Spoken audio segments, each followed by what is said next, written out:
महती अनुकंपा से पुनः इस वर्ष अवसर मिला है जब हम सब एकत्र होकर के श्री राम कथा के माध्यम से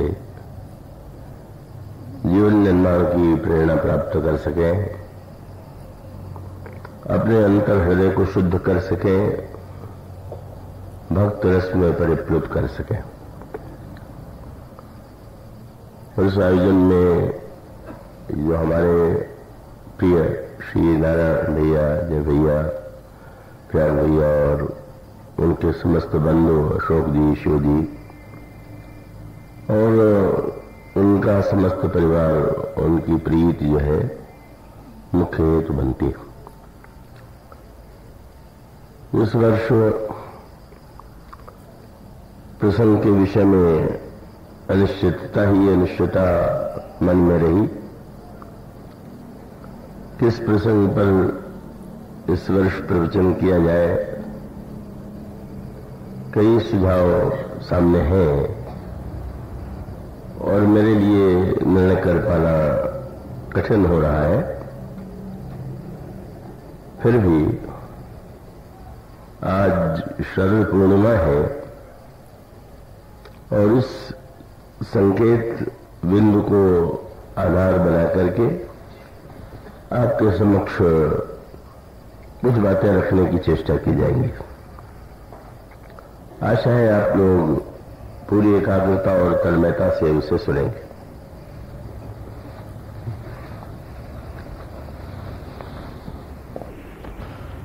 हर महीने के हर मास के अंत में आती है, किंतु इन समस्त पूरे वर्ष में 12 बार पूर्णिमा के आने पर भी शरद पूर्णिमा को जब इतना महत्व देते हैं तो उसके पीछे क्या तात्पर्य है?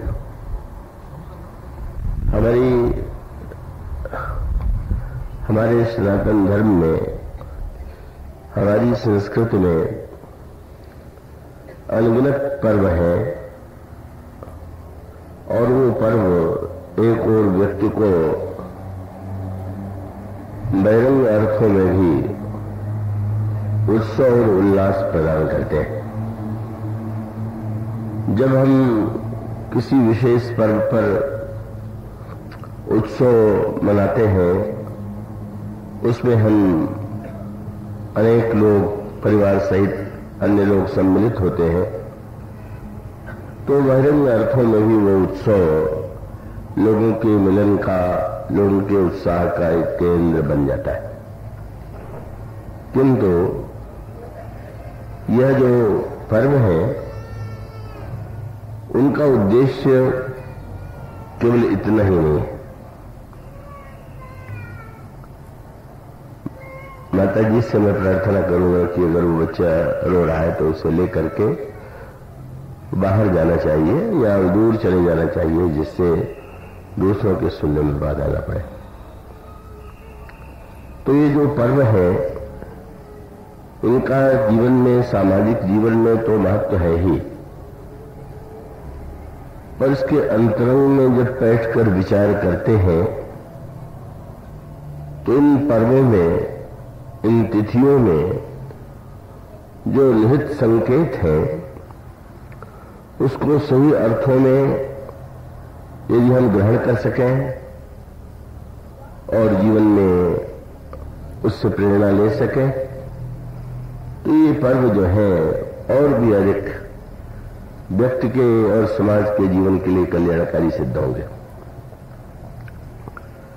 तो वही प्रश्न प्रारंभ में कि समस्त पूर्णिमाओं के होते हुए भी जब प्रतिमास में एक पूर्णिमा आती है, तो शरद पूर्णिमा को ही इतना महत्व देने की क्या आवश्यकता है? अब इसको दोनों ही दृष्टियों से विचार करके देखिए। गोस्वामी जी ने शरद और चंद्रमा के माध्यम से अनेक महत्वपूर्ण संकेत और संदेश हम सबके लिए दिए।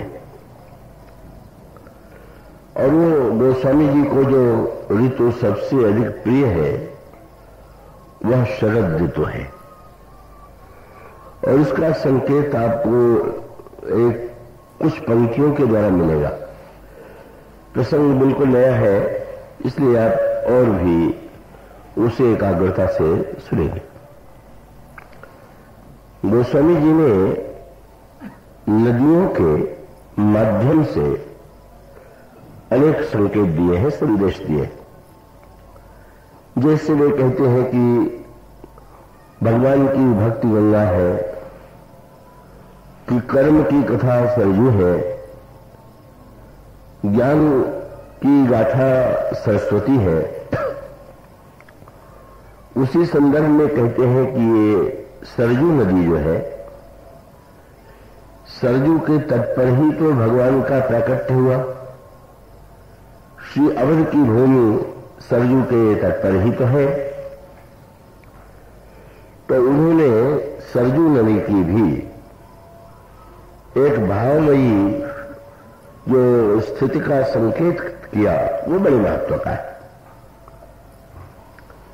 जैसे प्रत्येक नदी का उद्गम होता है अलग अलग स्थानों पर,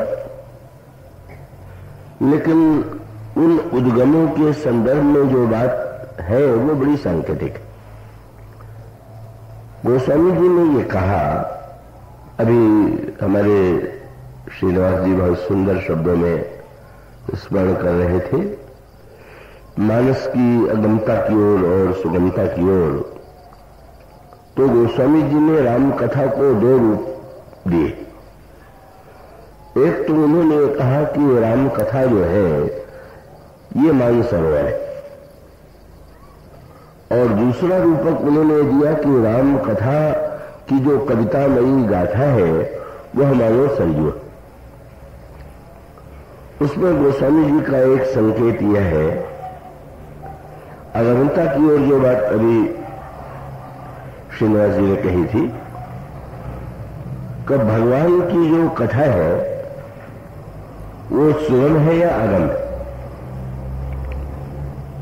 तो एक और भगवान राम के चरित्र पर इतने ग्रंथ लिखे गए हैं, इतने रामायणों की रचना की गई है कि वो ऐसा लगता है कि वो जन जन में राम कथा व्याप्त है। और कौन ऐसा व्यक्ति होगा कि जो राम कथा से परिचित उस अर्थ में न। लेकिन यह प्रश्न सामने था कि राम कथा पहले संस्कृत भाषा में थी। अब श्रीनिवास जी ने स्मरण कराया महर्षि वाल्मीकि की आज जयंती है, तो महर्षि वाल्मीकि ने भी राम कथा की रचना की देवभाषा में। तो राम कथा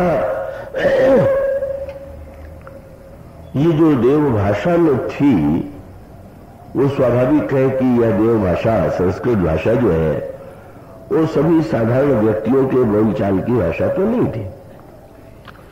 और इसलिए राम कथा को तो जो विद्वान है, जो संस्कृत भाषा का जिसका अध्ययन है, वह व्यक्ति महर्षि वाल्मीकि या संस्कृत में जो राम कथाओं का वर्णन किया गया है उसका पूरा आनंद ले सकता है। उसका कुछ न कुछ आनंद तो सभी ले लेते हैं वक्ता की वाणी से सुन करके, लेकिन अगर उस भाषा का भी हमें ज्ञान हो, जिस भाषा से हम परिचित हैं, तो उस बात को समझ पाना और ग्रहण कर पाना हमारे लिए सरल होता है। वो मानस में बड़ा मीठा और सांकेतिक प्रसंग भाषा को लेकर के आता है। जब मेघनाथ से युद्ध करते हुए प्रभुनाथ पास में बंध गए, तो देवर्षि नारद ने जाकर के गरुड़ से कहा कि तुम लंका के रांगण में जाकर के प्रभु को नागपाश से मुक्त करो। गरुड़ आते हैं और नागपाश से उन्होंने प्रभु को मुक्त किया, किंतु उस नागपाश से मुक्ति के बाद उनके हृदय में आनंद की अनुभूति नहीं हुई। अभी उनके हृदय में एक संशय उत्पन्न हुआ और वे सोचने लगे कि आज तक तो मुझे यही ज्ञात था कि भगवान का नाम लेकर के व्यक्ति संसार के बंधन से मुक्त हो जाता है, और जिन प्रभु के नाम में वो प्रभाव है, उन प्रभु को एक राक्षस ने आज बांध लिया और वो प्रभु अपने को छुड़ा नहीं पाए, मुक्त नहीं कर पाए, और मुझे आकर के उन्हें मुक्त करना पड़ा। ये क्या अद्भुत सी बात है। भव बंधन से ते छूट ही नर जप जाकर नाम, खर्व निशाचर बांधे नाग पास सोई राम। वे बार बार इस संशय का समाधान अपने आप में ढूंढते हैं, पर वो पूरी तरह से निश्चिंत नहीं हो पाते हैं, उनका संशय बना रहता है। और तब वो संशय का समाधान पाने के लिए चल पड़े,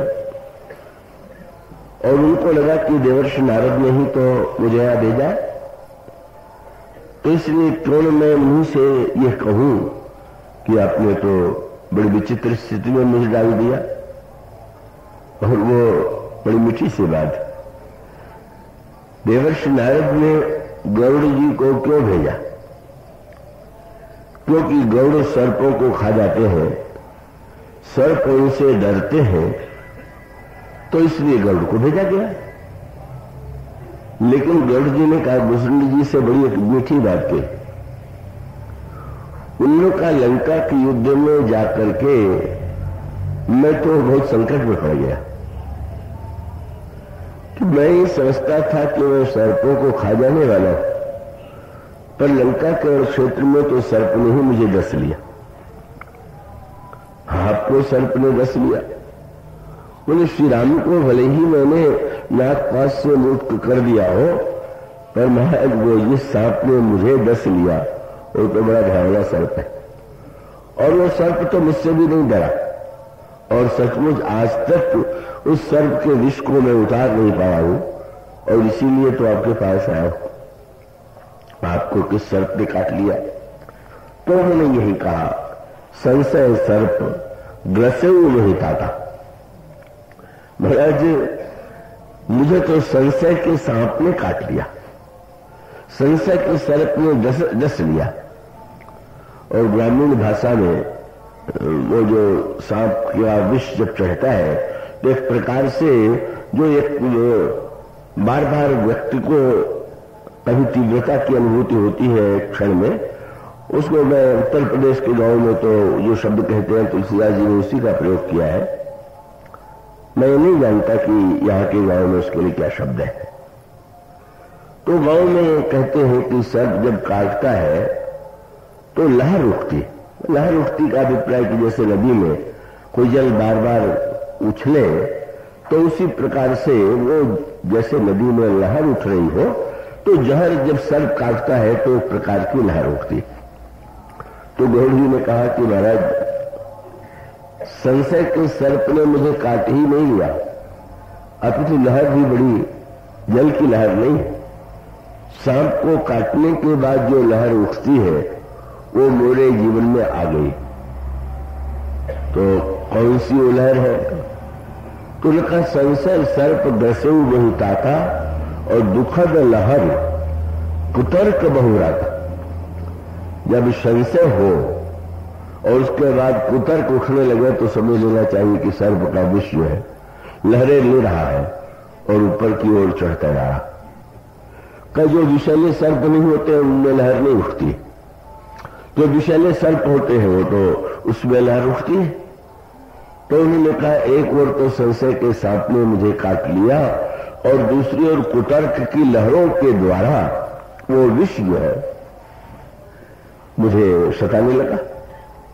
और तब गांव में अभी ये परंपरा है, औषधि के द्वारा भी चिकित्सा होती है, पर बहुधा लोग ढूंढते हैं कोई ऐसा मंत्र जानने वाला हो कि जो सर्प के विष को उतार दे।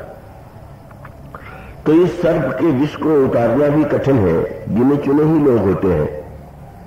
पर जब किसी को संशय का सर्प काट लेता है और संशय के सर्प के साथ साथ व्यक्ति जब कुतर्कों से भर जाए तब क्या करे? और इसका अभिप्राय क्या है कि बड़े से बड़े बुद्धिमान व्यक्ति भी गरुड़ महान ज्ञानी है, पर महान ज्ञानी होते हुए भी, बुद्धिमान होते हुए भी ये संशय ऐसी भीषण वस्तु है कि वो बड़ा से बड़ा व्यक्ति भी उस संशय के चक्कर में आ जाता है। और महाभारत में, रामायण में, सारे पुराणों में यह आपको स्पष्ट दिखाई देता है कि बहुत बड़े कहे जाने वाले व्यक्तियों के जीवन में भी संशय का उदय कभी न कभी होता। और तब उस संशय के समाधान का उपाय क्या है? और तब उसका उत्तर यही कि जब संशय का सर्प डस ले तो हमें चाहिए, ये जो मंत्र जानने वाले हैं उनको भी बड़ी अद्भुत संज्ञा दी गई। संस्कृत साहित्य में उनको गारुड़ी कहा गया, माने गरुड़ जैसे सर्प के विष को उतार देते हैं, इसी प्रकार से मंत्र के द्वारा जो सर्प के विष को उतार दे वो गारुड़ी है। तो काकभूषणी जी ने यही कहा कि महाराज, काकभूषणी जी से गरुड़ जी ने यही कहा कि मैं तो संसार में प्रसिद्ध गरुड़ हूं, किंतु लंका के रणांगण में जब सर्प के, संशय के सर्प ने मुझे डस लिया तो मैं तो खोजने के लिए चल पड़ा, पर वो ऐसा विचित्र सर्प निकला कि कोई व्यक्ति उसको विष को उतार ही नहीं पा रहा था। उतरा कैसे? बोले तव स्वरूप गारुड़ी खगनाए, ये आपका जो स्वरूप है भूषणी जी, यही गारुड़ी बन करके, एक गरुड़ मैं हूं और एक गारुड़ी आप है। और आपकी विलक्षणता तो यह है कि जो गरुड़ संसार के सर्पों को नष्ट कर देता है वो स्वयं संशय सर्प से मुक्त नहीं हो पाया। और उस संदर्भ में उसका सरल सा ये तो काव्य है। इसका तात्पर्य है कि जब हमारे अंतःकरण में कभी संशय का उदय हो तो हमारा कर्तव्य है कि उस गारुड़ी की खोज करें। कई जो सर्प है और उसके जो मंत्र ज्ञाता है वो विवादास्पद हो सकते हैं, लेकिन उसका उपाय क्या है कि जो संत है, सत्संग जो है, वही जाकर के व्यक्ति के संशय का समाधान होता है। संशय के सर्प का अगर व्यक्ति चाहता है कि विष उतर जाए तो उसे सत्संग में जाना चाहिए। तब गरुड़ जी ने बड़ी मीठी बात कही कि मेरा तो ऐसा विष था कि बड़े बड़े जिनके पास मंत्र जानने वालों के पास गया, उन सब लोगों ने विष उतारने की संभावना से ये कह दिया कि मेरे लिए संभव नहीं। किस रूप में? सबसे पहले गरुड़ जी नारद जी को उलाने देने गए, आप मुझे सर्प से छुड़ाने के लिए आपने भेजा था कि मुझे सर्प से डसवाने के लिए भेजा था? आपने ऐसा भेज दिया कि मुझे स्वयं संशय के सर्प ने काट लिया, तो अब तो बहुत बड़े महापुरुष है, इस विष को उतारिए। पर नारद जी ने ये कहा कि ये तो बहुत कठिन है, मेरे हृदय में भी अनेक बार संशय हो चुका है। और उन्होंने यही कहा कि सुनु खग प्रबल राम कह माया, विपुल बार जी मोहि निचाया, इसलिए इस का समाधान तो मेरे पास नहीं है, कहा जाऊं महाराज। और तब उन्होंने कहा कि सृष्टि रचयिता ब्रह्मा के पास आपके प्रश्न का समाधान, आपके संशय का समाधान हो सकता है, संशय सर्प का विष उतर सकता है। और तब वो पहुंच गए। तब खगपति विरंच पह गए, निज संदेह सुनावत भय। जा करके उनको भी सुना दिया और उन्होंने भी नारद का ही उत्तर दोहरा दिया। सुन खग, ये जो माया है, अग जग में सब मम ऊपर आजा, नहीं आचरज मोह खग राजा। मैं भी तो उससे मुक्त नहीं हूं। बेचारे व्याकुल हो गए और अब मैं कहां जाऊं? तो ब्रह्मा जी ने कहा कि इसका समाधान तो शंकर जी दे सकते हैं। क्यों? मनो सांकेतिक अर्थ ये है कि भाई शंकर जी ही एक ऐसे हैं जो सर्प को भी आभूषण बनाए हुए हैं। एक आपने ध्यान दिया होगा कि संसार में लोग सोने और हीरे मोती का आभूषण धारण करते हैं, पर शंकर जी तो अपने सारे शरीर में सर्पों को ही विविध रूप में धारण करते हैं। कि जब वो दूल्हा के वेश में जाने लगे तो उनका श्रृंगार भी सर्पों के द्वारा ही किया गया। का उनके हाथ में अगर का कुंडल कान में है तो वहां पर भी छोटा जो सर्प है उसका 2 कुंडल बना दिया गया। अगर हाथ में कंकण की आवश्यकता है तो उनके हाथ में उससे जो बड़ा सर्प है उसे कंकण का रूप दे दिया गया। उनके हृदय में हार की आवश्यकता है तो और लंबे सांप को कहो कंठ में धारण करा दिया गया। और अगर मोर की आवश्यकता है तो जो फनियल सर्प फण वाला है, फण वाला, उसके सिर पर ये मोर ये बना दिया गया। उसका बहुत व्यापक अर्थ है। ये सर्पों के द्वारा व्यक्ति डस लिया जाता है, मृत्यु हो जाती है, पर उन सर्पों को ही भगवान शंकर ने आभूषण बना लिया। और इसमें सब में संकेत है। भगवान शंकर से पूछा गया कि महाराज सर्प को आपने कुंडल बना लिया तो सर्प तो बड़ा विषैला होता है। शंकर जी ने कहा कि राम कथा कानों में पड़ती रहे तो ये जो सर्प है संशय का वो कुछ नहीं कर सकता। दान के द्वारा मानो लोभ के पर विजय पाने के लिए उन्होंने कहा कि वो सर्प, लोभ का भी सर्प, ये सर्प को हमारे यहां दुर्गुणों के अनेक रूपों में प्रस्तुत किया गया है। तो जो व्यक्ति निरंतर दान देता रहता है तो वो उसके जीवन में वो लोभ का सर्प भी कुछ नहीं कर सकने में संभव है। तो भगवान शंकर से बढ़ करके इसका समाधान कौन देगा? और तब भगवान शंकर के पास वे पहुंच गए। पर संयोग ऐसा कि भगवान शंकर उस समय कैलाश में नहीं, वो मार्ग में ही उन्हें मिल गए। यहां पर 3 बड़े महत्व के सूत्र हैं। सब अगर मनुष्य के जीवन में कोई संशय हो तो संशय के निवारण करने के लिए किन किन वस्तुओं की आवश्यकता है, और ये बड़े महत्व का संकेत है। इसका अभिप्राय यह है कि एक तो हम उस उपयुक्त व्यक्ति का चुनाव करें कि जो इस कला में निपुण हो। ये मानो भगवान कृष्ण भी जब गीता में संकेत करते हैं तो यही कहते हैं कि अगर तुम तत्व ज्ञान पाना चाहते हो तो जो स्वयं तत्वज्ञ नहीं है उससे अगर तुम तत्व पाने के लिए जाओगे तो वो कहां से देगा? तो एक तो तत्वदर्शी चाहिए, लेकिन उसके साथ साथ जो पूछने वाला है का उसमें क्या होना चाहिए। आप बड़े से बड़े महापुरुष के पास अपने संशय का समाधान का करने के लिए जाएं, पर स्वयं आप में उसको ग्रहण करने की पात्रता है कि नहीं? और इसका बड़ा सरल उपाय है, और सरल उपाय सीधा सा है कि जब आप कहीं पर कुछ लेने के लिए जाते हैं तो आपका बर्तन खाली होगा तभी तो आप लेंगे, और बर्तन अगर आपका भरा हुआ है तो सामने वाला देगा भी, तो देगा कहां? उसे आप धारण करेंगे कहां करेंगे? मुझे तो बहुत बार ऐसा अनुभव होता है। कई लोग जब मुझसे आकर के कहते हैं कि मेरे मन में संशय है, उसका समाधान पाने के लिए मैं आया हूं, तो मैं कभी कभी आकृति देख के थोड़ा समझ लेता हूं कि है कौन से पूछने वाले।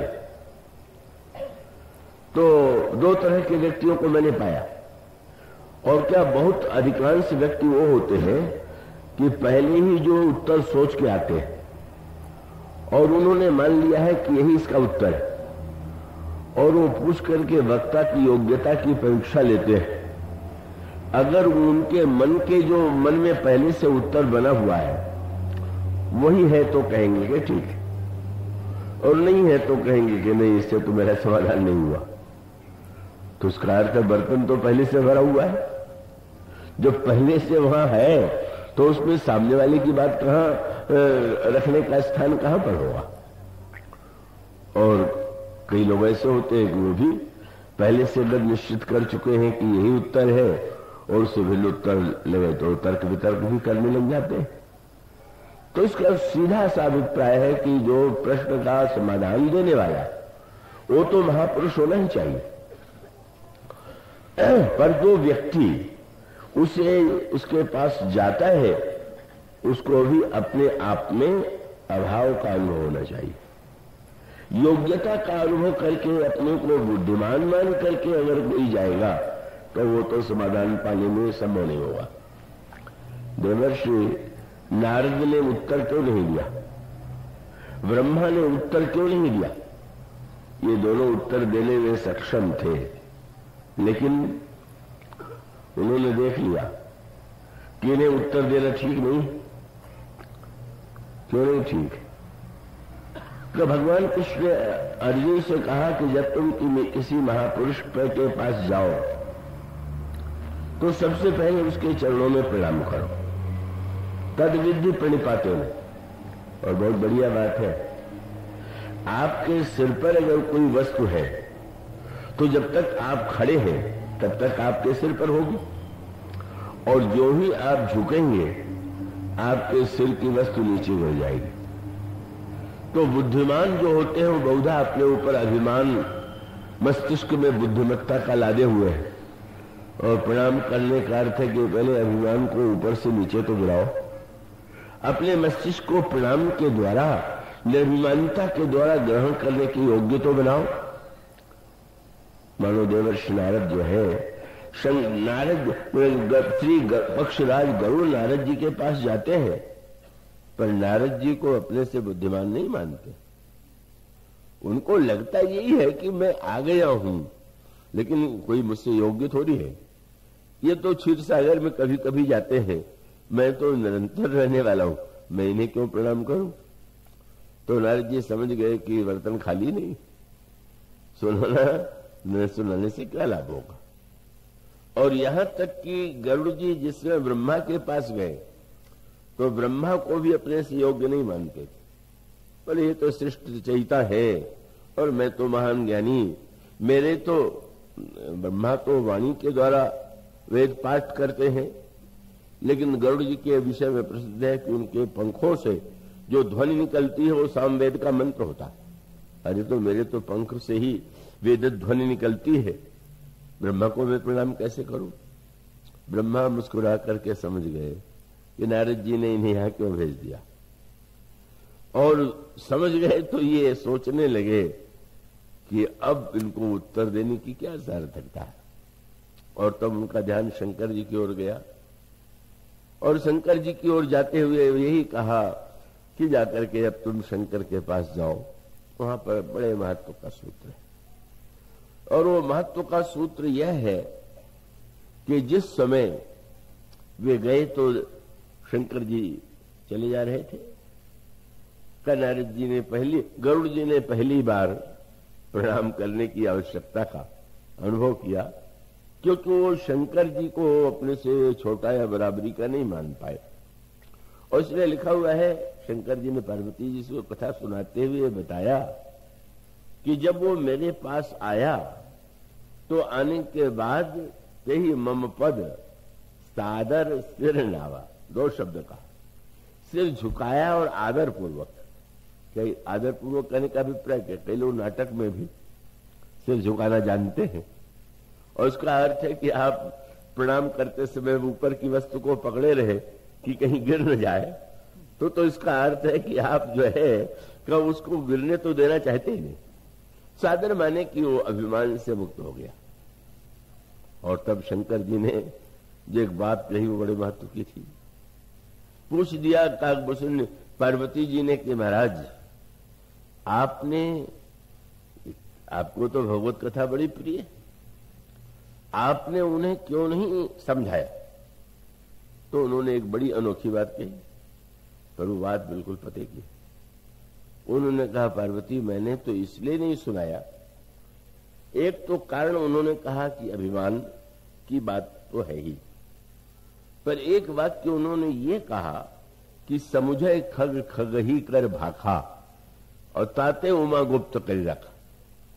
व्यक्ति अपनी भाषा में जब कोई बात सुनता है तो जितनी सरलता से ग्रहण कर लेता है वो दूसरी भाषा में उस बात का उतना आनंद नहीं ले सकता। बात बड़ी छोटी सी लगती है पर छोटी है नहीं। आप इसके संदर्भ अर्थों पर विचार करके देखें तो इसके गहरे अर्थ और उसके पीछे एक निहित संकेत गोस्वामी तुलसीदास जी का है।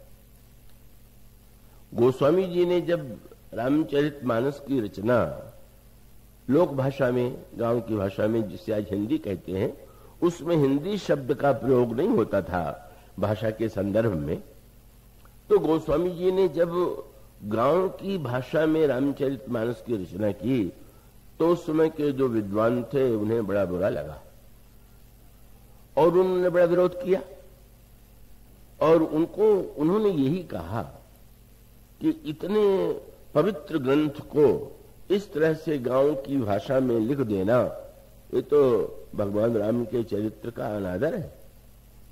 उस समय के विरोध की भाषा को लेकर के आज ही झगड़े नहीं होते हैं, और उस भाषा के संघर्ष को लेकर के काशी के पंडितों ने गोस्वामी जी का घोर विरोध किया। पर गोस्वामी जी का अभिप्राय क्या था, गोस्वामी जी का उद्देश्य क्या था, और वह सूत्र यही था कि अगर कोई विद्वान ये मान ले, वो तो व्यंग है संस्कृत में, कि भाई अलग अलग लोग जो है अपनी जीविका अलग अलग कार्यों से चलाते हैं, पर ये जो बुद्धिमान लोग हैं इनकी जीविका कौन चलाता है, तो बड़ा व्यंग भरा वाक्य संस्कृत में है, मूर्खो बुद्ध से जीविका। तो जो मूर्ख लोग हैं वही बुद्धिमान की जीविका। व्यंग ये है कि कभी कभी विद्वान को ये चिंता रहती है कि मूर्ख कुछ नहीं रहेंगे, सब मेरी तरह बुद्धिमान बन जाएंगे तो हमें पूछेंगे कौन। और केवल विद्वानों को नहीं रहता है, वो तो सब क्षेत्रों में काम करने वाले व्यक्ति की समस्या है। तो उसको कहीं न कहीं ये चिंता रहती है कि मेरी विशिष्टता जो है वो बनी रहे। तो विशिष्टता बनी रहने का जो एक स्वार्थ है और उसके साथ साथ जुड़ जाती हैं कुछ तर्क की बातें कि नहीं देव भाषा तो बड़ी पवित्र है, तो पवित्रता में तो कोई संदेह नहीं, उसकी विलक्षणता में कोई संदेह नहीं, पर मूल सूत्र यही था कि गोस्वामी जी के सामने प्रश्न था कि भगवान के चरित्र को अगम रखना है कि सुगम बनाना है। अगर उसको दिव्य वाणी में ही प्रस्तुत कर दिया जाए तो वो बंदनीय तो होगी, पर व्यक्ति सहज रूप से उसे तो स्वयं पढ़ करके वो आनंद ले सके, स्वयं वो समझ सके, वो स्थिति तो उसकी नहीं होती। और इसलिए स्वाभाविक रूप से वो जो अगम है भगवान का जो चरित्र देव भाषा में होने के कारण गोस्वामी जी ने यही शब्द कहा, यत् पूर्वम कविणा कृतम सुकविना श्री सम्मुना दुर्गमम। मैं ये जो दुर्गम देव भाषा की भगवान की कथा है वो लोगों के जीवन में सहज हो जाए, इसके लिए गोस्वामी जी ने गांव की भाषा को का उसमें इस ग्रंथ की रचना की। और उन्होंने कहीं सम्मान, उन्होंने कोई संस्कृत और भाषा को एक दूसरे के विरोधी के रूप में प्रस्तुत थोड़ी किया। इसलिए आप देखेंगे कि प्रत्येक कांड के प्रारंभ में उन्होंने श्लोकों में वंदना करके संस्कृत भाषा के प्रति नमन किया। तो नमन करने का अभिप्राय यह है कि उन्होंने यही कहा, और उस कहने का उनका अभिप्राय था, उन्होंने ये कहा कि भाई भाषा का महत्व तो है, पर मुख्य वस्तु भाषा है कि भाषा में जो वस्तु कही जा रही है उसका महत्व है। उन्होंने एक दो तीन दोहे इस विषय में लिखे। उनका का भाषा का संस्कृत प्रेम चाहिए साच, और काम जो आवे कामरी तो काले करे कमाच। कोई व्यक्ति अगर ये कह दे कि जाड़े में ओढ़ने के लिए तो पश्मीना सबसे बढ़िया होता, तो पश्मीने का दाम तो सदा से, आजकल तो उसका दाम कल्पनातीत है। साधारण व्यक्ति शायद ये सोच भी नहीं सकता कि ऐसे भी पश्मीने की शाल है कि जिसका दाम लाखों में, 50,000 में तो सहज सी बात है। अब इतना मूल्यवान शाल अगर ये कह दिया जाए कि वो बहुत बढ़िया जाड़े में रहता है, तो बेचारा वो साधारण व्यक्ति क्या करेगा। वो स्वामी जी कहते हैं अगर कंबल से किसी का जाड़ा मिट जाए तो क्यों आप कहते हैं कि उसको पश्मीना ही खोजना चाहिए। काम जो आवे कामरी तो काले करे कमाच। इसका अभिप्राय कि देव भाषा इतनी महान होते हुए भी सबके लिए अगर वो सहज नहीं है तो क्यों नहीं इस भाषा के कंबल के द्वारा ही लोगों के मन के शीत का निवारण कर दिया जाए। और दूसरा सूत्र उन्होंने दिया, मणि भाजन विश्व पारई पूर्ण अमीय निहाल। उन्होंने कहा भाषा के साथ साथ भाषा में क्या कहा गया है उस पर तो दृष्टि डालिए।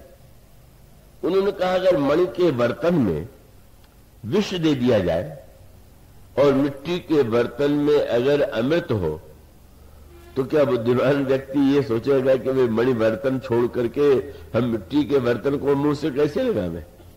अगर ऐसा करेगा तो उससे बढ़कर के कोई विवेक ही नहीं। मणि भाजन विश्व पारई पूर्ण अमीय निहारू और का त्यागी क्या संग्रही है देखो विवेक विचार। अब गोस्वामी जी जो बात कह रहे हैं आप उसके पूरे रूपक पर बिल्कुल नया है, इसलिए कई बार कुछ सुनते हैं तो उसको समझना कुछ सरल होता है। इसमें गोस्वामी जी ने जो बात कही आप उसको तरह एकाग्रता से इस पर ध्यान डालें। उन्होंने कहा कि ये जो रामचरितमानस है इसका निर्माण शंकर जी ने किया, और यह जो मानस की शंकर जी का जो रामचरितमानस नाम जो है, आप में से शायद यहां पर कोई हो तो बड़े सौभाग्यशाली हैं कि जिन्होंने कैलाश की यात्रा की हो और मानस सरोवर का दर्शन किया हो। बड़ा कठिन है, बड़ी कठिन है वहां की यात्रा, और वहां व्यक्ति जाकर के बड़ी धन्यता का अनुभव करता है। वो स्वामी जी ने कहा कि भगवान शंकर ने रामचरितमानस का जो निर्माण किया वह तो मानो सर के समान है। अब गोस्वामी जी से पूछा गया कि फिर आपने क्या किया। अगर शंकर जी ने रामचरितमानस के रूप में मानसर का निर्माण किया तो उन्होंने बड़ी मीठी बात कही और बड़े काम किए हैं। गोस्वामी जी ने कहा कि जैसे ये जो सरजू जी है जहां भगवान राम का प्राकट्य हुआ, का जैसे गंगा जी का उद्गम हिमालय में गंगोत्री से है, यमुना जी का यमुनोत्री से है, ये जो सरजू नदी है इनका उद्गम है मानसरोवर। अब गोस्वामी जी जो कहना चाहते हैं उस पर आप दृष्टि डालिए कि अगर कोई मानसरोवर की यात्रा के लिए कहा जाए, प्रतिवर्ष कुछ लोग जाते हैं, दुर्भाग्यवश आजकल वो चीन की सीमा में है, तो थोड़ी से लोगों को अनुमति मिलती है और उसके लिए द्रव्य और उसके लिए कष्ट उठाने की क्षमता सब में नहीं होती। इसी प्रकार से गोस्वामी जी ने कहा कि शंकर जी का जो मानस है वो तो महान अगम है, और तब उन्होंने ये कहा कि उसमें मैंने ये चेष्टा किया कि कविता की नदी अगर निकले भाषा में तो कविता की नदी के द्वारा मानसरोवर का ही जो जल है वो सरजू जी के द्वारा मानो भूमि पर उतर आता। तो उन्होंने जो बड़ी विलक्षण काव्य रचना की है वो तो बड़ी अद्भुत बात है। उन्होंने कहा कि यह जो राम कथा की सरजू है कविता के रूप में, जिसको हिंदी भाषा गांव की भाषा में मैंने लिखा है, इसका उद्गम जो है मानस सर से, और वह शंकर हृदय मानो वह जो मानस सर था वो भगवान शंकर के हृदय में था, और भगवान शंकर के हृदय से ये जो कविताबद्ध राम कथा है, यह कविताबद्ध जो राम कथा है यही मानो सरजू। और तब आगे चल करके जो बात कहते हैं वो बड़े महत्व की है। भगवान श्री राम का चरित्र अगम है, दुर्गम है, उसके अंतरंग रहस्यों तक पहुंचना कठिन है, पर उसके बाद गोस्वामी जी उसे एक नया रूप देते हुए कहते हैं कि जब नदी चली तो नदी, जैसे नदी के दो किनारे होते हैं, तो उनसे पूछा गया कि आपने जो कविता की नदी कि जिसके उद्गम के लिए अभी आपने कहा कि वो सरजू है, उसके दो किनारे कौन से? और तब गोस्वामी जी ने यही कहा, चली सुभग कविता सरिता सो, राम विमल जस जल भरिता सो। भगवान राम का जो निर्मल यश है वही इस धारा में बह रहा है। और उसके दो किनारे कौन है? वो लोक वेद मत मंजुल कूला। भगवान श्री राम का जो चरित्र है उसके दो किनारे हैं लोक और वेद, और ये बड़े महत्व का संकेत है। और उसका अभिप्राय है कि हम लोक को महत्व दें कि वेद को महत्व दें। वैदिक परंपरा में उपनिषदों में यह कहा गया कि जो व्यक्ति प्रिय के चक्कर में पड़ जाता है, प्रिय वस्तुओं के फेर में पड़ जाता है, वो श्रेय से वंचित रह जाता है। और जो श्रेय पाना चाहता है उसको प्रेय का परित्याग करना ही चाहिए। तो उन्होंने कहा कि श्रेय और प्रेय दोनों में से एक का चुनाव करने से ही व्यक्ति जो है अपने आप में निश्चय कर सकता है।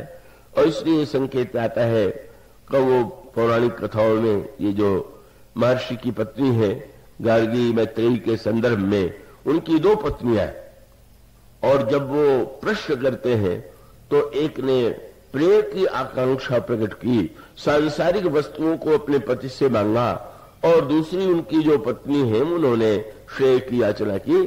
तो वेद ये कहता है कि मनुष्य को तो श्रेय की प्राप्ति के लिए ही प्रयत्न करना चाहिए। उपनिषद कहते हैं प्रेय से उठे बिना कोई श्रेय को नहीं पा सकता। किंतु भगवान राम का चरित्र, भगवान राम के चरित्र का आदर्श क्या है?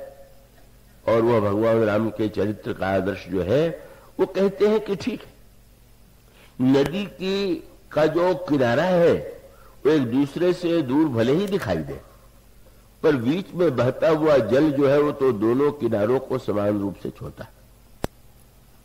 तो भगवान श्री राम का जो चरित्र है वो श्रेय और प्रेय, लोक और वेद, स्वार्थ और परमार्थ, इन सबका जो सामंजस्य है, समन्वय है, वही भगवान श्री राम का चरित्र है।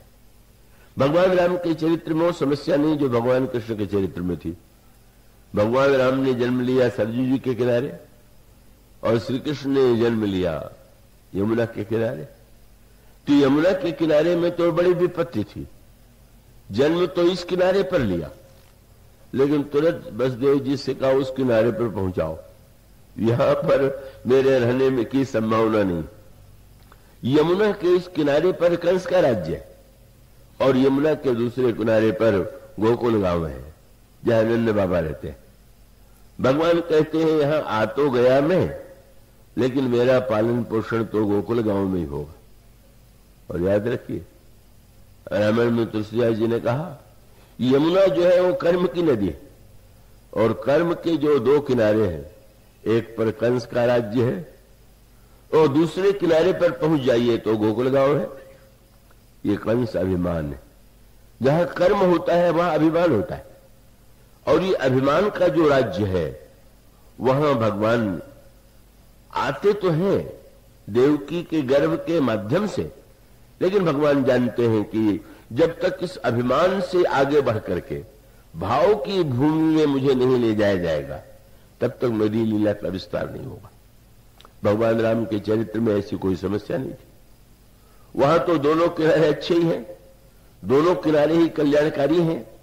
अब उसके बाद गोस्वामी जी एक नई बात कहते हैं, और वो संकेत यह है कि उन्होंने कहा कि जैसे जब नदी बहती है तो आप नदी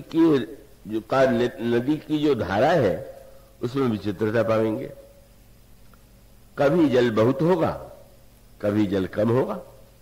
ऋतुओं के परिवर्तन के क्रम से नदी का रूप जो है आपको बदला हुआ मिलेगा। और तब गोस्वामी जी ने कहा कि भगवान राम के चरित्र की जो नदी है उसमें 6 ऋतुएं हैं, और वो 6 ऋतुएं कौन से हैं? तो कभी कभी तो नदी सूख भी जाया करती है, कुछ नदियां जो दिखाई देती हैं, किंतु यहां पर संकेत यह किया गया और वह है कि गोस्वामी जी कहते हैं उन्होंने ये 6 जो ऋतुओं हैं, इन 6 ऋतुओं को उन्होंने भगवान के चरित्र से, राम कथा से जोड़ा। उस प्रसंग पर तो आप लोगों का ध्यान नहीं गया होगा। अब इतने वर्षों में मेरे माध्यम से भी प्रभु पहली बार ही कहलवा रहे हैं, पर गोस्वामी जी उसको प्रारंभ करते हैं कि शंकर जी और पार्वती के विवाह से राम कथा प्रारंभ हुई और राम राज्य से राम कथा समाप्त हुई। गोस्वामी जी ने कहा इसमें राम कथा में 6 ऋतु हैं और उसकी अंतिम परिणति है शरद ऋतु। गोस्वामी जी कहते चली सुभग कविता सरितासो, राम विमल जस जल भरितासो, सरजू नाम सुमंगल मूला, लोक वेद मत मंजुल कूला। और फिर ऋतुओं का नाम लेने लगे। हिम हिम शैल सीता शुभ व्याहु। शंकर जी और पार्वती जी का जो विवाह है वो हिम ऋतु है। भगवान राम का जन्म बोले शिशिर सुखद प्रभु जन्म उछाऊ। भगवान राम की जो बाल लीला है वो शिशिर ऋतु है। भगवान राम का जो विवाह है बोले वर्णब राम विवाह समाजू, सो मुद मंगल में ऋतु राजू।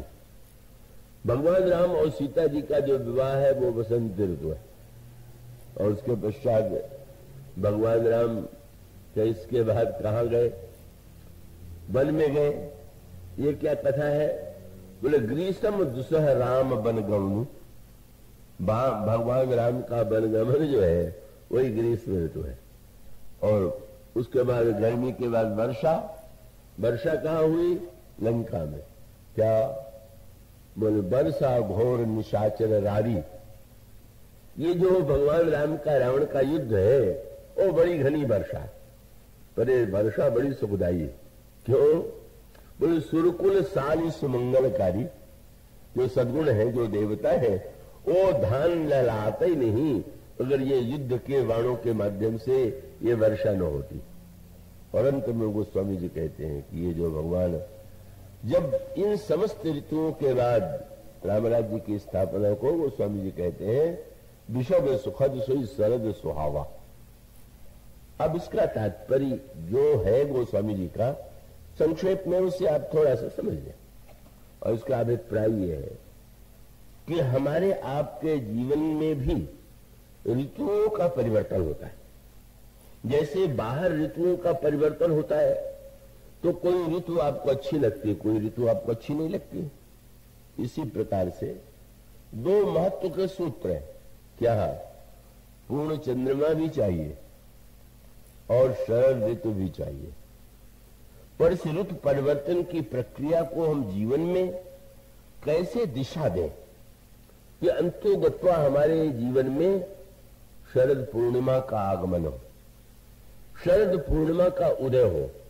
और शरद पूर्णिमा का उदय होने का अभिप्राय यह है कि उस राम कथा को हम अपने अंतर हृदय में इस रूप में प्रवाहित करें कि जो हमारे जीवन का, आपके जीवन की जो कभी मनुष्य के जीवन में अनुकूलता आती है, कभी प्रतिकूलता आती है, कभी बहुत अच्छा लगता है, कभी बड़ा बुरा लगता है, लेकिन बस इन ऋतुओं का जो सदुपयोग करना जान लेता है। और राम कथा में इसी का तो सदुपयोग है, राम कथा में इसी का तो आनंद है। और उस आनंद को गोस्वामी जी ने बड़ी सांकेतिक भाषा में प्रस्तुत किया। और उसका अभिप्राय यह है कि हमारे जीवन में क्रमशः जिन वस्तुओं का उदय होना चाहिए और वो उदय होते होते, और उसका सूत्र है कि महीने भले ही हर महीने में पूर्ण चंद्रमा के कारण पूर्णिमा आती हो, पर ये जो शरद पूर्णिमा है इसकी विशेषता ये है कि शरद ऋतु में आकाश जो है बिल्कुल स्वच्छ हो जाता है। और उस स्वच्छ आकाश में चंद्रमा का जैसा प्रकाश होता है, जैसा दर्शन होता है, वैसा अन्यत्र नहीं होता।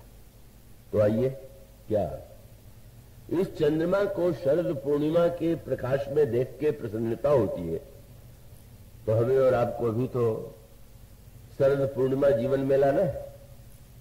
और शरद पूर्णिमा किसके माध्यम से लाना है? चंद्रमा के माध्यम से।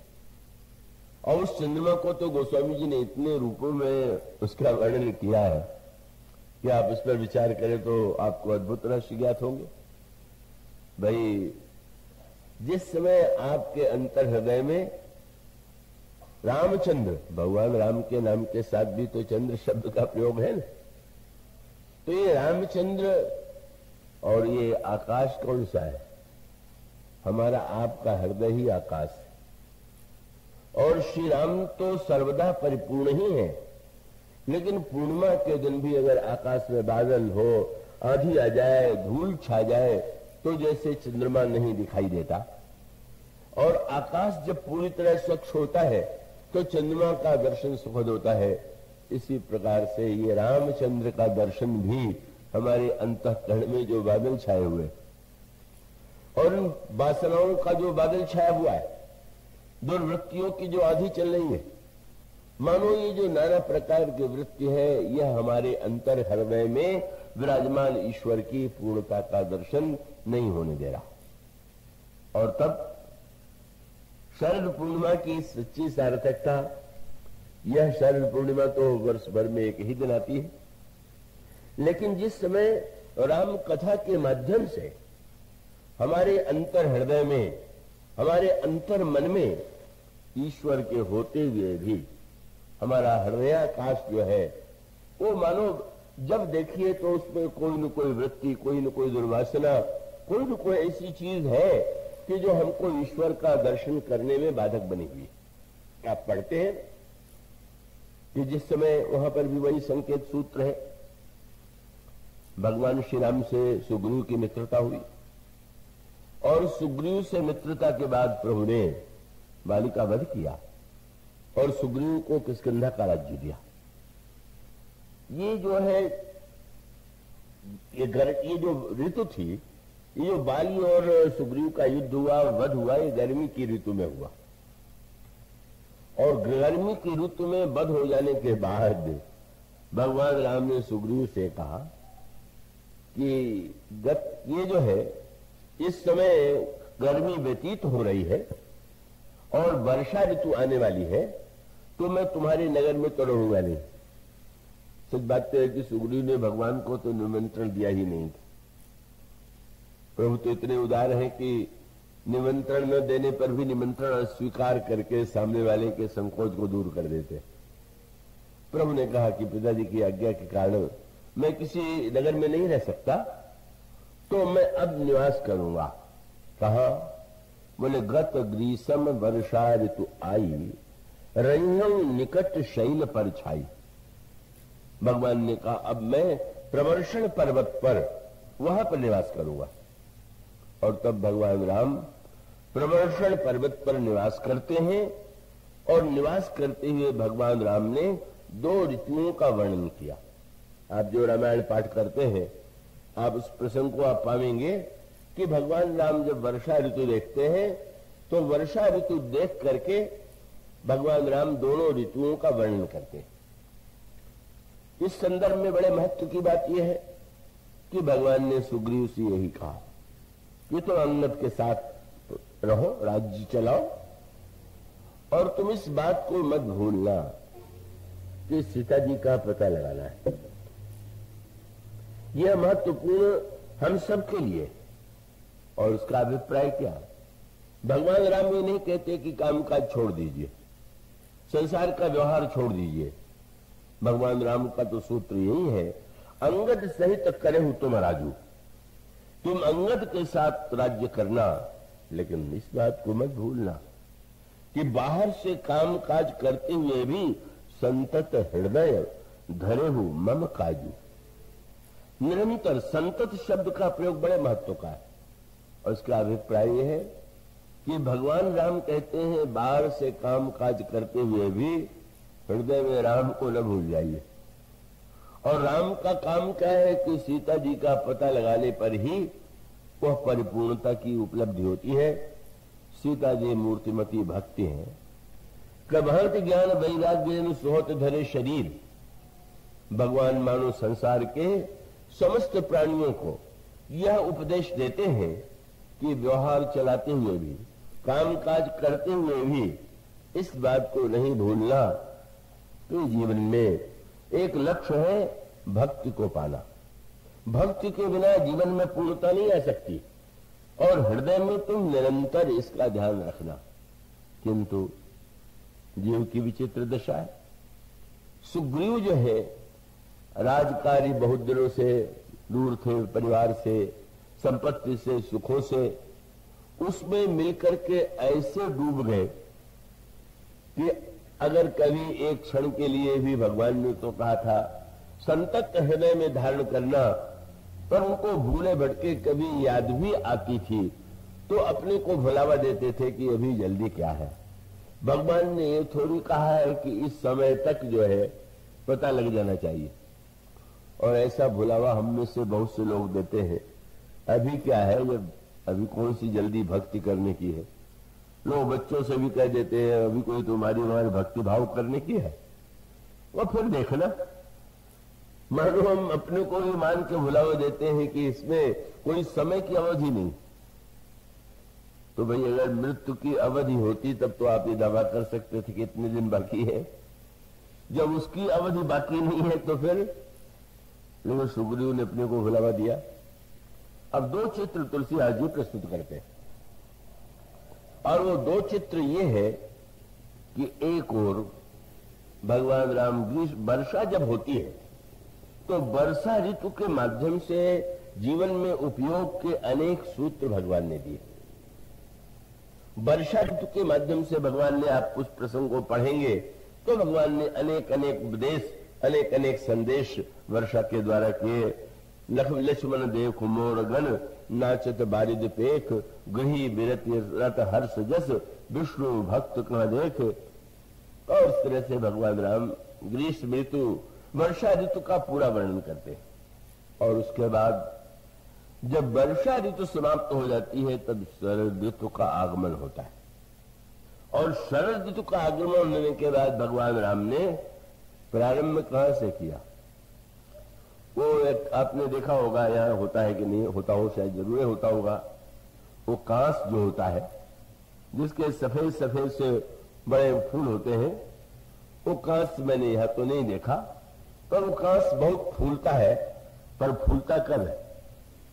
वर्षा के बाद जब शरद ऋतु आना प्रारंभ होती है तो उस समय उसका जो सफेद सफेद सा भाग होता है, वो वर्षा ऋतु में तो पूरा वो सफेद वाला जो भाग होता है वो ऊपर हरे हरे पत्तों से ढका रहता है।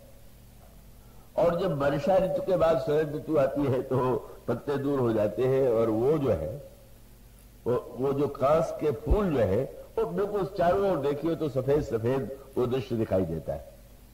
भगवान राम ने लक्ष्मण जी से सांकेतिक भाषा में कहा, क्या लक्ष्मण देख रहे हो क्या? बोले फूले कांस सकलमयी छाई। क्या?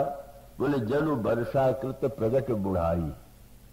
जैसे व्यक्ति बूढ़े होने के बाद बाल बाल सफेद हो जाते हैं, कैसी प्रकार से वर्षा ऋतु जब का उसका वृद्धावस्था आ गई, अब सौंदर्य आ गया, और तब संकेत बहुत मधुर था। और वो संकेत ये था कि वृद्धावस्था तो अपने आप में वरदान है, यद्यपि वरदान तो उसे कोई मानता नहीं, व्यक्ति तो उसको शाप ही मानता है। और बेचारे रामचंद्र जैसे जो कमकेशव दास जैसे जो कवि है, हाँ वो तो बड़े भारी महाकवि हुए हैं। और कहा जाता है कि गोस्वामी जी से मिलने के लिए गए, क्योंकि उन्होंने सुना था कि तुलसीदास जी ने राम कथा की रचना की है। तो गोस्वामी जी पूजन में बैठे हुए थे, शिष्यों ने कहा गुरु जी पूजन में है, आप विराजिए, उठने पर आपकी भेंट हो जाएगी। मैं आया हूं और पूजन में बैठे हुए, मेरा ये तो अनादर है। उनको पूजा छोड़ के मेरे स्वागत में आना चाहिए। बड़े विद्वान शिष्यों ने विनम्रता पूर्वक रोका, पर रुके नहीं। और तब उन्होंने निर्णय किया कि मैं स्वयं राम के चरित्र के संदर्भ में इतना बढ़िया काव्य लिखूंगा कि तुलसीदास जी की कविता से और यानी कितनी श्रेष्ठ हो। और तब उन्होंने रामचंद्रिका की रचना की। आज भी साहित्य में उस ग्रंथ की उपलब्धि है। पर रामचंद्रिका और रामचरितमानस कवि कर्म के महान पंडित थे केशवदास, इसमें कोई संदेह नहीं। और व्यंग में तो संस्कृत में हिंदी में एक वाक्य प्रचलित है कि अगर किसी राजा के दरबार में कोई कवि जाए और राजा का मन उसको दान देने का न हो तो उसका एक ही उपाय था, क्या? बोले कवि को देर न चाहे विदाई तो पूछे केशव की कविताई। केशवदास की कोई कविता कह के बताए इसका अर्थ बताइए, तो बेचारा सिर पटक देगा फिर भी अर्थ नहीं निकाल पाएगा। बड़ा पांडित्यपूर्ण ग्रंथ है, पर पांडित्यपूर्ण होते हुए उसके मूल में तो अहंकार की प्रेरणा है। वो स्वामी जी भी राम कथा लिखते हैं, पर केशवदास की रामचंद्रिका कहीं से उसको छू नहीं सकती। पांडित्य हो सकता है, लेकिन उसको कोई वह रस, वह भक्ति और हृदय को उत्प्रेरित करने वाली क्षमता नहीं है। और हो कैसे?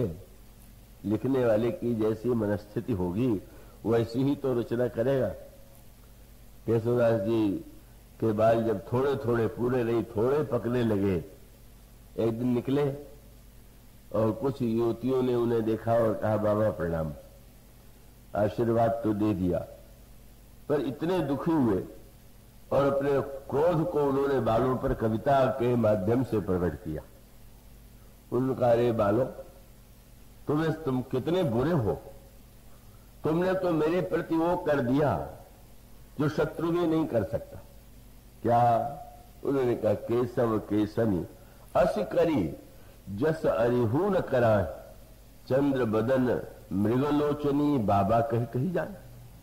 अब सुंदरी युवतियां मुझे बाबा कहने लगी, तो जो कभी बेचारा बाबा कहलाने से डरता हो, जिसको लगता हो कि जवानी सर्वदा बनी ही रहनी चाहिए, वो व्यक्ति क्या लिखेगा राम कथा? उस शब्द का पांडित्य होगा उसमें, वो भक्ति की रसानुभूति कहां से होगी? वस्तुतः यह तो संकेत ये है, मनु अगर बूढ़े होते हैं तो वो सब ने लिखा, मनु के मन में विवेक जागृत होता है, हो ही न विषय विराग का भवन बशत भाव चौथपन, हृदय बहुत दुख लाग। वृद्धावस्था माने यहां भक्ति की बेचैनी उत्पन्न हो जाए। शरीर से कर्म करके जो कुछ पाना था पा लिया, लेकिन अब शरीर में उतनी शक्ति नहीं है, तो बिना शरीर की शक्ति से भी जिसको पाया जा सकता है वह तो भगवान की भक्ति है। मानो वृद्धावस्था यह प्रेरणा देती है कि पुरुषार्थ के द्वारा जो तुमने पाया वो पा लिया, लेकिन अब शरीर के माध्यम से नहीं, भगवान तो भक्ति भावना और प्रेम से प्राप्त होते हैं, और उसके लिए शरीर के युवा जवान होने की आवश्यकता नहीं। यह जो संकेत है वो तो केशवदास को प्राप्त नहीं हुआ। भगवान राम ने बड़ा सुंदर संकेत किया। लक्ष्मण, वर्षा की बुढ़ाई आ गई और प्रभु का संकेत कब सामने आया? जब प्रभु ने अंत में ये कहा कि लक्ष्मण, देखा तुमने, वर्षा, गर्मी के बाद वर्षा आई, वर्षा भी चली गई और अब शरद ऋतु आ गई। और शरद ऋतु के लिए नाम जो तुलसीदास भगवान राम के मुंह से निकला वो बड़ा सुंदर है। भगवान राम ने कहा, वर्षागत निर्मल ऋतु आई। वर्षा में कम से कम मल तो है ही है, जब नदी में जल भी है तो पानी गंदा हो जाएगा, कीचड़ हो जाएगा, पर आप देखेंगे कि शरद ऋतु में तो जल की गंदगी भी नीचे बैठ गई, चारों ओर के वातावरण में स्वच्छता आ गई। भगवान ने कहा, लक्ष्मण, वर्षागत निर्मल ऋतु आई और सुध न तात सीता कह पाई। देखो, तो मैं प्रतीक्षा करता रहा कि वर्षा के बाद तो कम से कम संकेत बहुत बड़ा। भगवान का संकेत यह था कि मुझे विश्वास था कि भोगों को भोगते हुए अब उसके अंतःकरण में उस वृद्धावस्था की वृत्ति का उदय हो। वृद्धावस्था का अर्थ केवल बूढ़े हो जाना शरीर से नहीं, वो जो अनुभूति होगी। लेकिन इतने पर भी तब फिर प्रभु ने कहा, अच्छा, जब इतना होने के बाद भी उस सुग्रीव ने मुझे याद नहीं किया, तब प्रभु ने कहा कि अब तो लक्ष्मण यही लगता है, सुग्रीवों सुधिमोर विसारी पावा राजकोष पुरारी। इसको रामायण में कई अर्थ दिया गया। पुराण कहते हैं कथा श्रवण क्या है? ये भी एक प्रकार की वर्षा है। और ये वर्षा जिसके लिए हृदय सिंधु गोस्वामी जी ने कहा है कि वर्षा कौन है? उन्होंने कहा ये जो सुनने वाले श्रोता का हृदय है वही भूमि है, संत मेघ है। और वो संत मेघ जो है भगवान के वेद पुराण के समुद्र से राम का कथा का जल ले आकर के बरसाते हैं। बरसंग राम स्वेश बरबारी, मधुर मनोहर मंगलकारी। पर वहां पर भी सूत्र है, सुनने के बाद एक बड़े महत्व की बात, सुनने के बाद आप तुरंत उसको उतारने के लिए ही न लग जाइए। आप कहेंगे इसका क्या अर्थ हुआ? सुना ही जाता है उतारने के लिए, पर हमारे शास्त्र कहते हैं नहीं, श्रवण के बाद मनन, और मनन के बाद निधिध्यासन। क्यों? वर्षा ऋतु में बरसता तो पानी है, पर मिट्टी अगर गंदी है तो जल भी गंदा हो जाएगा। इसी प्रकार से बहुत से श्रोताओं की बुद्धि ऐसी होती है कि वो मिट्टी से ऐसी लपेटती है राम कथा को, वो ऐसा अर्थ ले लेती है कि तुरंत वो ये अर्थ ले ले कि ये तो आज भक्कर है। मैंने तो देखा है श्रोताओं के अर्थ को सुना है, और सुन करके वो जो प्रेरणा कभी कभी कथा से लेकर के जाते हैं तो वो तो ठीक उल्टा अर्थ ले लेते। इस शास्त्र कहते हैं सुनने के बाद मनन कीजिए। और उसको गोस्वामी जी ने जो कहा, बड़ा ही गहन गोस्वामी जी ने चित्र प्रस्तुत किया। उन्होंने कहा कि जब संत मेघ ने वर्षा किया तो मधुर मनोहर मंगलकारी, और फिर वे कहते हैं कि शरद ऋतु को आ जाने दीजिए, बोले सुखद शीत रुचि चारु चिराना। और उसका अभिप्राय की विचार करके पूरी दिन तक आपने जो सुना, विचार करके देखें किस उद्देश्य से क्या कहा गया है, कहने का तात्पर्य क्या है, और उसमें कौन सी कथा हमारे लिए उपयुक्त है। कथा तो विविध रूपों में होगी, पर ये मान करके कि यह कथा नहीं, प्रत्येक कथा प्रत्येक व्यक्ति के जीवन में उतारने के लिए नहीं है। सभी के लिए वो कथा है, लेकिन वो अलग अलग संदर्भों से जुड़ करके अलग अलग व्यक्तियों के लिए उपयोगी है। इसी प्रकार से भगवान राम ने, गोस्वामी जी ने कहा कि श्रवण के द्वारा जो कथा का जल आया और शरद ऋतु आ करके मानो उसकी मिट्टी बैठ गई और जल स्वच्छ हो गया, मानो भगवान का संकेत ये था। गर्मी बीत गई, गर्मी में भी ठंडक ला दिया राज्य दिला करके, वर्षा ऋतु भी आ गई। पर अगर कोई व्यक्ति जीवन भर सुनते ही सुनता जाए और कभी उतारे ही नहीं, कि नहीं उसको फिर तो उतार नहीं। और तब भगवान राम ने कहा कि लक्ष्मण, अगर वर्षा ऋतु व्यतीत होने के बाद अब शरद ऋतु में भी अगर उसका ध्यान नहीं गया, सब कुछ भूल गया, तो अब तो एक ही उपाय है कि जिस बाण से मैंने बाली को मारा था उसी बाण से उस मूर्ख सुग्रीव का भी वध कर दे। जय सायक मारा में बाली, तेईसर हतो मूढ़ कह काली। यहां इधर योजना चल रही, वहां हनुमान जी बोले यहां पवन सुत हृदय विचारा, राम काज सुग्रीव विसारा। अरे ये तो भगवान का कार्य भूल गए। और तब यही मीठी बात आती है ना, हनुमान जी गए और हनुमान जी को देखते ही सुग्रीव तो संकोच में पड़ गए। अब जो पत्नियों में घिरा बैठा है, आनंद में डूबा हुआ ब्रह्मचारी जी पर हार जाए तो उसको तो बेचारे को घबराहट ही लगेगी। तो पूछ लिया आपने कैसे कष्ट किया? हनुमान जी ने कहा कथा सुनाने आया हूं। और कथा ऐसी सुनाई उन्होंने कि सचमुच वो कथा अनोखी ही थी। और कथा का उद्देश्य क्या था? मानो सुग्रीव के हृदयाकाश में जो आज वासना का बादल छा गया है और जिसके कारण वे रामचंद्र को भूल गए हैं, तो अब तो एक ही उपाय है कि जो पवन पुत्र है, आकाश में बादल हो और हवा का तेज झोंका आवे तो बादलों को छिन्न भिन्न कर देता है। हनुमान जी ने यही किया। हनुमान जी से सुग्रीव जी ने कहा आपने तो पहले कथा सुनाई थी। उन्होंने कहा कि वो अधूरी कथा थी। और तब उन्होंने कहा कि अच्छा ये आप बताइए कि प्रभु ने बाली का वध जब किया तो बाली के हृदय में जो बाण लगा वो कहां गया? उनका वो तो लौट के प्रभु के तरकस में आ गया। क्यों आ गया?